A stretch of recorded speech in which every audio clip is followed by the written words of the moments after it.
Em um ambiente tão implacável como o de Round 6, seria difícil criar amizades duradouras.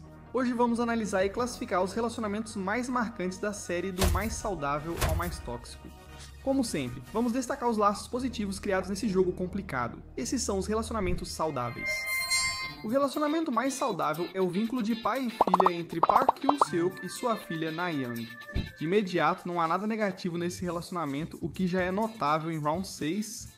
O jogador 246 é mostrado como um pai carinhoso para Na-yeon, correndo atrás dela no camarim do mascote e a consolando quando descobre que o grande coelho rosa não era real. Ele entrou no Round 6 para pagar as despesas médicas dela, e com a ajuda de Na-yeon, lutou para voltar, resultando em um dos poucos finais felizes da série. Como o 246 é esse tipo de pessoa, ele também integra o relacionamento vice-campeão de Kang No-yu e do jogador 246. Para Kyung-seok, No-yu é apenas uma moça simpática que frequenta o parque onde ele desenha. Ela é gentil com ele e a filha, o que os aproxima, mas No-yu está no topo da nossa lista por ter salvado Kyung-seok, forçando um guarda a ajudá-lo, disfarçando-o e guiando-o para escapar e se reunir com a filha. Embora No-yu seja uma personagem moralmente questionável, o fato de ela ter ido tão longe para salvar um homem inocente que mal conhecia nos convence de que ela tem um bom coração. Em seguida temos o relacionamento entre Gyunja, Jun-hae e Hyun-ju. Apesar de terem outros aliados, sobre os quais falaremos depois, quisemos destacar a dinâmica entre eles primeiro, pois formaram o trio de amigos mais badass e consistente da série.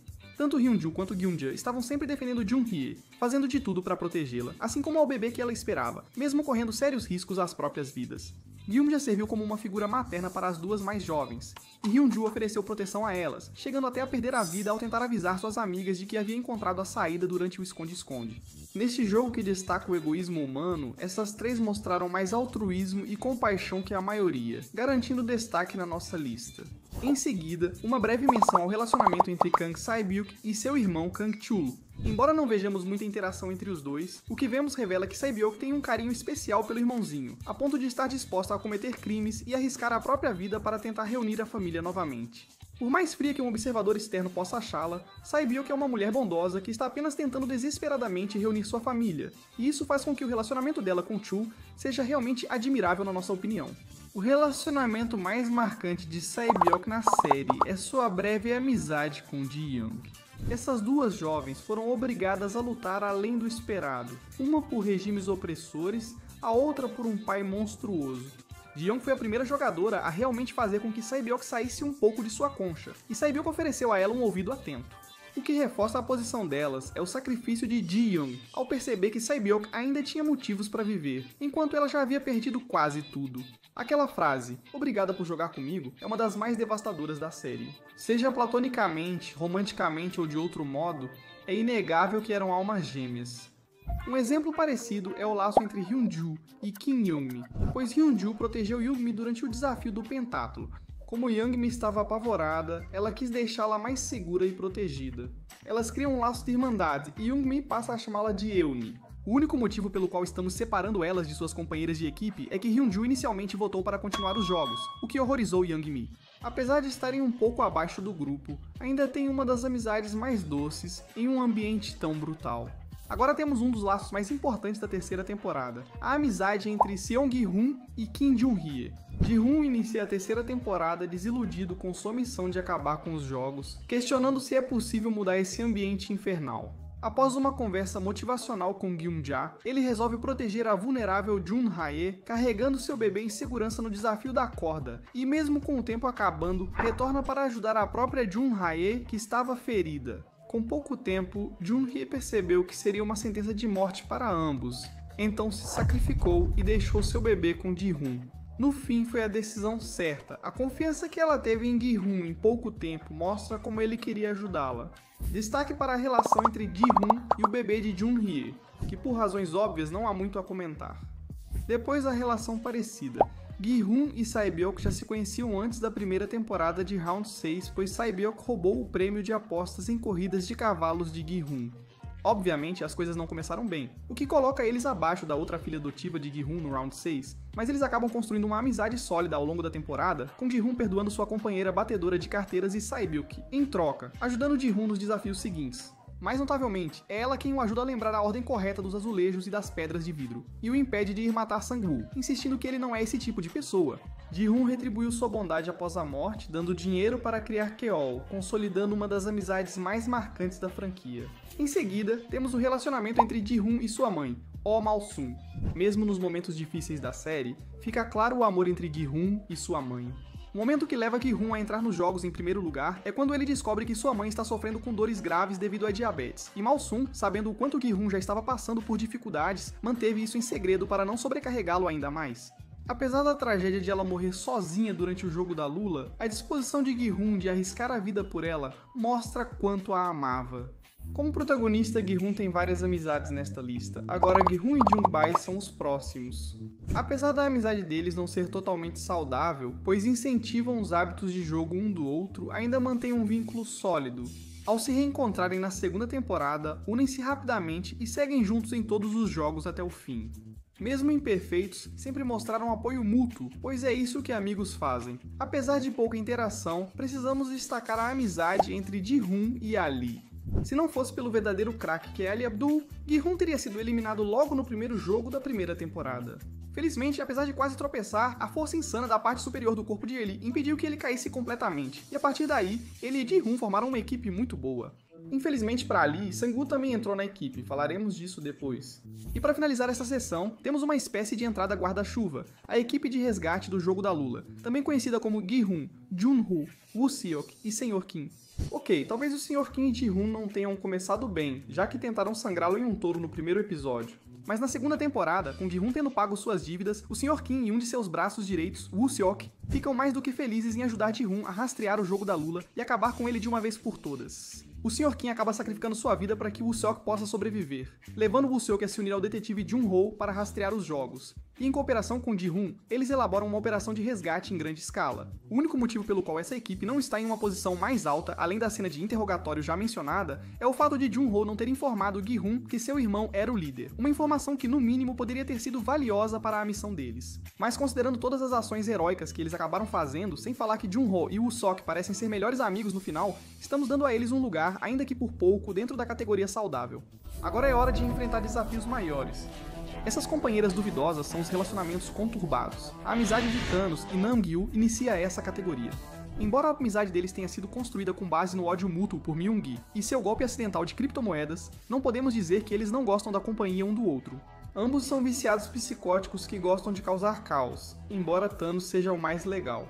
Eles são bagunçados o bastante para se conectarem. O comentário de Nam-gyu na terceira temporada indica que Thanos frequentemente esquecia seu nome, deixando Nam-gyu ressentido com o tempo. Calma, Nam-gyu, todo mundo erra, principalmente alguém como ele. Por exemplo, a amizade entre Min-soo e Saemi, houve vários erros aqui. Saemi acolheu Min-soo e logo formaram uma aliança amigável. Saemi tratava Min-soo com mais respeito que os outros colegas de equipe dela, que eram mais psicóticos. Infelizmente, Min-soo é a orgulhosa detentora da medalha de pecadora desastrada, não só deixando Saemi para trás durante a socialização, mas também se encolhendo em cima de alguns beliches enquanto Nam-gyu a esfaqueava até a morte a poucos metros de distância. Apesar da cena lamentável, devemos relevar Min-soo pela situação terrível que enfrentou. Ele sentiu tanta culpa por sua inação que se tornou um viciado em drogas na terceira temporada e, de certa forma, se redimiu por suas ações ao vingar Saemi, e no fim, pensar nela em seus últimos momentos. Apesar de tudo, ela teve influência positiva o bastante para lhe dar paz nos últimos momentos, tornando esse relacionamento digno de consideração. Um dos finais mais trágicos da série pertence ao relacionamento entre Yoon-ja e Yoon-sik. Eles já enfrentaram dificuldades, Yoon-sik se endividou e entrou nos jogos, enquanto Yoon-ja participou separadamente para quitar as dívidas. Apesar da frustração de Yoon-ja com o filho e de Yoon-sik ser vagabundo, eles sempre se importaram, tornando-o trágico quando Yoon-ja foi forçada a apunhalá-lo pelas costas. Não foi uma traição nem nada assim, ela literalmente o apunhalou pelas costas. Ela não tinha muita opção, pois Yoon-sik quase matou uma jovem diante do filho. Como disseram no vídeo Destinos Cruéis, ela pode ter visto o pai abusivo dele naquele instante. O remorso de Yoon-sik mostra que ele não queria machucar ninguém, mas suas ações forçaram sua mãe a cometer algo tão horrível que a culpa a destruiu. Apesar do final menos sombrio, Thanos e Min-soo ainda não tinham um relacionamento saudável. Desde o início, parecia um valentão pressionando do garoto tímido a fazer o que quisessem. O valentão é um rapper do SoundCloud chapado e o garoto tímido tem 28 anos, mas fora isso, é igual. Ainda assim, não parecia haver ódio entre eles. De certa forma, Thanos parecia gostar de Min-Su, chegando até a se abrir com ele depois que Min-Su voltou para encerrar os jogos. Embora eles não pudessem ser mais diferentes em termos de personalidade, em outro contexto, talvez esses dois pudessem ter se tornado amigos. Talvez. Mas agora, vamos falar sobre uma das colocações mais comoventes da nossa lista. O relacionamento entre Seong Gi-hun e Seong Ga-young, sua filha. Vamos deixar uma coisa clara, Gi-hun amava sua filha, independentemente de qualquer outra coisa. Isso é óbvio, mas, tragicamente, ele tinha problemas com vício em jogos de azar, envolvimento com chefes do crime organizado, e em resumo, ele simplesmente não era capaz de ser um pai estável para ela. Isso fez com que ele se afastasse após a mudança dela para os Estados Unidos. Embora fique claro no episódio final que Ga-young ficou magoada com essa decisão, o sacrifício de Gi-hun em relação ao relacionamento com sua filha garantiu que ela teria uma vida muito menos difícil do que a dele, deixando bilhões de won para ela viver. Os jogadores mais depravados da primeira temporada, Deok-Su e Byung-gi, vêm a seguir. Não há muito a dizer sobre o relacionamento deles, além de terem se unido por benefícios mútuos. Byung-gi obtinha informações dos guardas sobre os jogos e, em troca, Deok-Su deixava trabalhar com eles, tornando-o um aliado forte. A aliança deles, por mais breve que tenha sido, serviu como um exemplo perfeito de como os jogadores podiam sacrificar rapidamente seus princípios morais para se dar bem no jogo. Sejamos sinceros, qualquer um teria traído o outro quando fosse conveniente. E para fechar os relacionamentos conturbados, temos Junho e Inho, dois irmãos que seguiram caminhos muito diferentes na vida. Um se tornou detetive e o outro se tornou exatamente o tipo de criminoso doente e perturbado que um detetive passaria anos tentando capturar, por exemplo. Apesar disso, os dois ainda mantinham certo amor e respeito um pelo outro. Junho manteve a identidade de Inho como um chefe em segredo para protegê-lo de ser morto antes de ter a chance de vê-lo novamente. Da mesma forma, depois que o bebê 222 venceu o jogo, Inho deixou o bebê em segurança com Junho, junto com todo o prêmio em dinheiro que ele havia ganhado justamente. Dadas as diferenças em suas vidas, é improvável que tenham uma relação fraternal normal, mas ao menos mantém respeito e compaixão um pelo outro. Ao menos existe alguma chance de perdão entre eles, diferente da nossa última categoria, relacionamentos tóxicos. O primeiro nessa categoria é o relacionamento entre Oh Il-nam e Seong Gi-hun. A princípio, você pensaria que esse vínculo deveria ser ainda menor. Gi-hun e Il-nam sempre se deram bem na primeira temporada, até Il-nam ser revelado como o verdadeiro criador dos jogos. Não importa o quanto o velhinho tenha sido divertido e engraçado até aquela revelação, isso faz com que toda a ligação dele com Ji-hun pareça no mínimo sem sentido, e no pior dos casos, totalmente manipuladora e cruel. Il-nam explicou a verdade dos jogos para Gi-hun após sua vitória. Gi-hun, por sua vez, o ouviu em seus últimos momentos e ainda participou de um último jogo. Após tudo que Il-nam fez ele passar, isso já era mais do que podia pedir. Depois, ao relacionamento entre Gi-hun e o líder.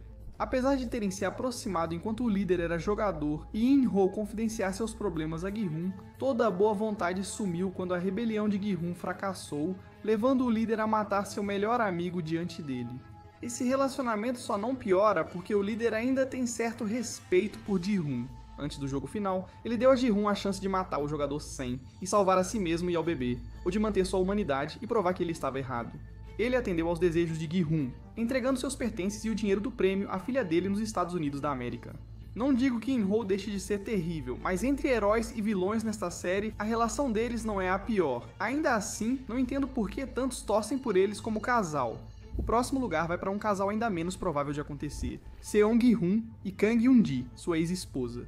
Embora seja fácil odiá-la à primeira vista, considerando o quanto ela é cruel com o nosso protagonista, Gi-hun, e como ela impede ativamente que ele entre em contato com a filha, o que fica ainda pior com a decisão dela de se mudar para os Estados Unidos, cortando de vez o contato entre eles. Mas por mais que sejamos tendenciosos a favor do protagonista, ele não é inocente nessa história. O casamento deles terminou principalmente porque Gi-hun faltou ao nascimento da filha e tinha dívidas de jogo, tornando-se um problema para ela. Apesar de sentirmos empatia por Gi-hun e acharmos que ele se redimiu, sua ex-esposa não estava errada em guardar ressentimento.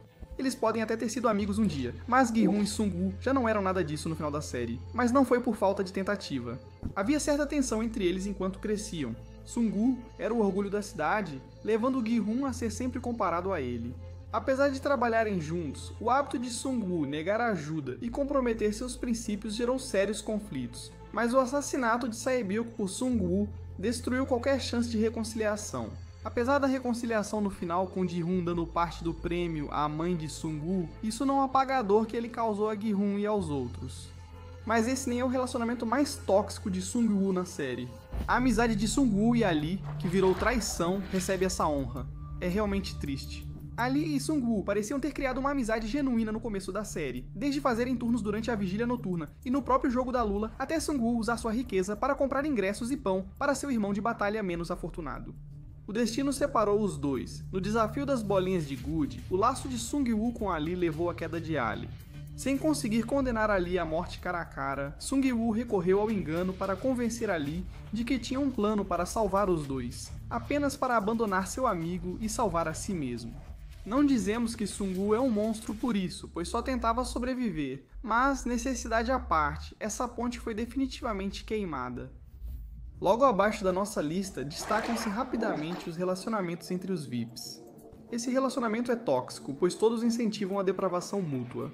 Não há um pingo de moralidade entre esses caras, então o melhor que eles conseguem fazer é de vez em quando se parabenizarem por coerções sexuais bem-sucedidas. Os relacionamentos deles são bem mais saudáveis que os dos VIPs com o público, porque sempre que aparecem na tela, quero dar uma martelada de desenho animado neles. Apesar de não tão próximos quanto outros, Myung-gi e Gi-hun compensaram o pouco tempo em cena com a intensidade dos momentos finais. Embora eles tenham conseguido trabalhar juntos temporariamente para proteger o bebê de Tutu, todas as forças cooperativas deles foram por água abaixo quando Myung-gi se voltou contra ele ao se aproximar da torre final. O desfecho ideal seria se Garoto Bitcoin aceitasse a proposta de Gi-hun, de se sacrificar por ele e o bebê sobreviverem. Mas Myung-gi, no que só podemos supor ter sido um colapso mental sério, decidiu que isso não era suficiente e basicamente chantageou Gi-hun para que ele ficasse na segunda torre. O que se seguiu foi uma compreensível luta até a morte e, novamente, embora não fosse realmente uma questão de rancor pessoal entre os dois, o fato é que Myung-gi queria Gi-hun morto mesmo no melhor dos cenários. Embora essa fosse a batalha final da série, o relacionamento de Seon-ryu com os outros se destaca por ser um pouco pior. A jogadora 44 fez questão de ser o mais antipática possível com os outros, abandonando seguidores após prometer proteção e espalhando profecias absurdas para quem considerava inferior. A Xamã do Mar fez tantos inimigos no jogo da Lula que não conseguimos escolher só um para mostrar sua toxicidade. Dito isso, menção especial para Gi-hun e Min-soo. Os insultos dela a Gi-hun quase resultaram em seu estrangulamento, mas mesmo assim não se humilhou e morreu após provocar um Min-soo drogado. Profetize e veja o que acontece, acho. Em seguida, temos o relacionamento entre Dae-ho e Gi-hun, que é bastante trágico, não importa como você olhe para isso. 388 foi amigável na maior parte da série, mas tudo mudou ao descobrirem que ele exagerou seu serviço na marinha. O plano imprudente de Gi-hun e a covardia de Dae-ho, embora compreensíveis, contribuíram para a morte de vários colegas, levando ambos a culparem um ao outro. Não estamos defendendo o que Dae-ho fez, mas ver ele e Gi-hun passarem de companheiros relativamente amigáveis para literalmente tentarem matar um ao outro foi definitivamente difícil de assistir. O relacionamento entre Oh Eun-nam e In-ho é um pouco mais problemático do que a outra dinâmica de líder e vencedor que discutimos. Ao contrário de Gi-hun, In-ho não resistiu à chance de vencer assassinando oponentes enquanto dormiam, iniciando sua transformação no homem mau que se tornaria. Il-nam era um ser humano vil em geral, e sua depravação levou alguém que poderia ter tido uma vida melhor a se tornar quase tão mal quanto ele, o que os coloca em uma posição bem baixa. Mas existem algumas dinâmicas que foram tanto destrutivas, quanto muito mais pessoais do que a deles, então eles ficam apenas um pouco acima das piores dinâmicas absolutas da série. O último relacionamento impessoal desta lista é a dinâmica entre o jogador Sen e basicamente todo o resto. Assim como a irritante Senhora Xamã, o jogador Sen conseguiu alguns aliados ao seu lado, mas isso só aconteceu porque eles eram tão egoístas e implacáveis quanto ele. Ele era quem estava constantemente incentivando os outros jogadores a votar para continuar o jogo, para que o prêmio em dinheiro pudesse chegar ao valor mais alto possível. Nem mesmo os aliados dele estavam a salvo, como vimos em toda aquela confusão da marmita, quando ele decidiu brutalizar um dos companheiros de equipe para garantir a própria vitória. Foi uma ideia inteligente para vencer, mas extremamente impiedosa e cruel. Mas mesmo assim, ainda existem mais 5 relacionamentos que eu consideraria ainda mais tóxicos. No topo dos mais tóxicos está o relacionamento entre Myung-gi e Jun-hee, jogadores 333 e 222. Antes de se reencontrarem no jogo da Lula, esses dois já tinham um histórico complicado. A polêmica das criptomoedas de Myung-gi o colocou em apuros, e ele acabou sumindo da vida da namorada grávida na época, Jun-hee, por causa disso. 233 pediu desculpas e tentou cuidar da Jun-hee, mas pelas respostas dela, fica claro que ela não queria nada com Myung-gi. Se ainda estivesse viva, ela provavelmente reforçaria isso, já que Myung-gi se perdeu na rodada final. Falando em queda, o próximo é o relacionamento de Nam-gyu e Min-soo. Ao contrário de Thanos, Nam-gyu nem sequer tentou fingir ser legal com Min-soo. Ele foi um valentão abertamente sádico desde o começo, e essas tendências só aumentaram ao longo da terceira temporada. A relação deles já estava abalada desde que Namgyu matou Saemi no fim da segunda temporada e piorou ao saber que Min-soo estava perto do crime, perdendo quase todo o respeito por ele. Felizmente, Min-soo conseguiu vingar seu amigo ao enganar Namgyu para que ele fosse na frente na ponte de corda para pegar o que ele achava que era seu precioso estoque de pílulas do Thanos, apenas para perceber, horrorizado, que não só morreria como morreria sóbrio. Realmente, um destino pior do que simplesmente a morte. O bronze em toxicidade vai para o ódio quase inigualável entre Han Min-ho e Deok-soo. Entre as muitas coisas em que Min-ho é bom, está conseguir uma boa e velha vingança. Apesar de avisá-lo diretamente que o mataria se ele a traísse, Deok-soo ainda usou Han Min-ho como um caso descartável, ignorando-a friamente depois do encontro deles no banheiro. O resultado foi muitos sentimentos feridos entre eles. Quando Deok-soo covardemente impediu outros jogadores de cruzar a ponte de vidro, Min-ho o empurrou para a morte, dando uma última provocação sobre o tamanho de seu órgão antes de mandá-lo ao inferno. Para a medalha de prata em toxicidade, temos o relacionamento entre Myung-gi e o Time Thanos. Acho que nem precisamos explicar. O motivo pelo qual Thanos e seus capangas estão até no jogo é porque Myung-gi enganou eles e ficou com a maior parte do dinheiro deles, então não é surpresa que haja ressentimentos entre eles. Thanos e Namgyu desejavam a morte de Myung-gi, então não surpreende que Myung-gi tenha matado Thanos com uma facada brutal na cabeça. Namgyu se dava melhor com ele por terem trabalhado juntos no esconde-esconde, mas isso era mais pela disposição do 333 em sacrificar princípios para sobreviver do que por amizade. Mas há mais uma dinâmica do Namgyu que chamou ainda mais nossa atenção, que é o relacionamento entre Namgyu e Saemi. Mesmo entre as muitas dinâmicas de matar e morrer na série, essa se destacou. Nem sei se Namgyu sabia o nome da Saemi, mas sei que eles se odiaram desde o início. Namgyu frequentemente tratava Saemi de forma misógina, chamando-a de vadia em quase todas as interações. Saemi era uma das poucas com coragem e decência para enfrentar Namgyu por desprezar vidas e desrespeitar Min-soo. O auge ocorreu no caos após a rebelião de Gi-hun, quando Namgyu foi atrás de Saemi. Apesar do ódio mútuo, Namgyu e Saemi eram tecnicamente aliados. Mesmo assim, durante o caos da rebelião, Namgyu não hesitou em assassinar Saemi a sangue frio, sem remorso. A intensidade do ódio que ele direcionou a ela, sem motivo aparente, realmente nos marcou. Comparado a Namgyu, Thanos parecia um cavalheiro. Esse ódio dá a Namgyu e Saemi a medalha de ouro em toxicidade.